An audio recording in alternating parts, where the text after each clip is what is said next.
current events by video.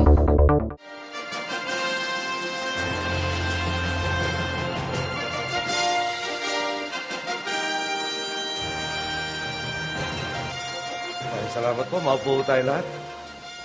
Vice President Jejo Marbinay, members of the Cabinet, our host, led by Sister Melda, honored guests, fellow workers in government, mga minamahal ko pong kababayan. Magandang umaga po sa inyo lahat.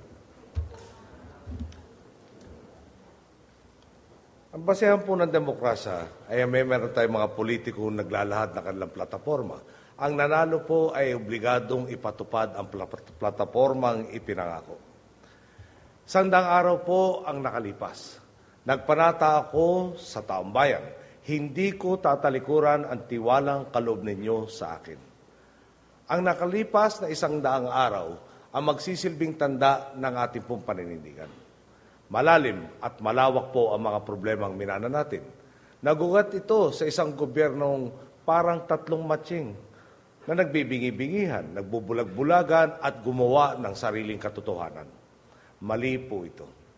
Ngayon, mayroon na po kayong gobyernong handang makipag-usap at magsabi ng totoo, handang makinig sa makabuluhang usapan, handang iangat ang antas ng pampublikong diskurso ukol sa mga isyong nakakaapekto sa ating lahat at maging sa mga darating na henerasyon. Ang natamasa po natin ngayong unang 100 araw ng ating panunungkulan, mayroon na pong kayong gobyernong hindi kayo binabaliwala o inaapi. Bumalik na po ang kumpiyansa sa ating bansa. Tumatatag ang ating ekonomiya at dahil dito, lumalago ang kaban ng ating bayan. Ang lahat ng inani at aanihin pa natin mula sa pinatibay na ekonomiya ng ating bansa, ibinabalik naman natin sa taong bayan upang tuluyan na tayong makaahon sa kahirapan. Binibigyan natin ng katuturan ang paggastos. Walang pisong dapat nasasayang. Halimbawa po, ang mga itinalagang opisyal sa mga GOCC, naroon po dapat sila para pangalagaan ang interes ng taong bayan. Noong pong nakaupo sila doon, nilabag nila ang Memorandum Order 20 na pinirmahan noong pang-Hunyo 2001. Inatupag po nila ang sariling interes na nagdulot ng pinsala sa interes ng taong bayan. Nakakuha sila ng kung ano-anong mga bonus at allowance.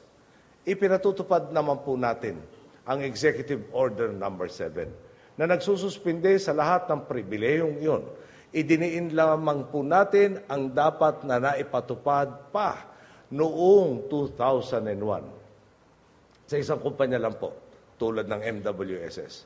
Ang napigil natin mahulog sa bulsa ng bawat opisyal ay umaabot nasa 2.5 milyong piso kada taon.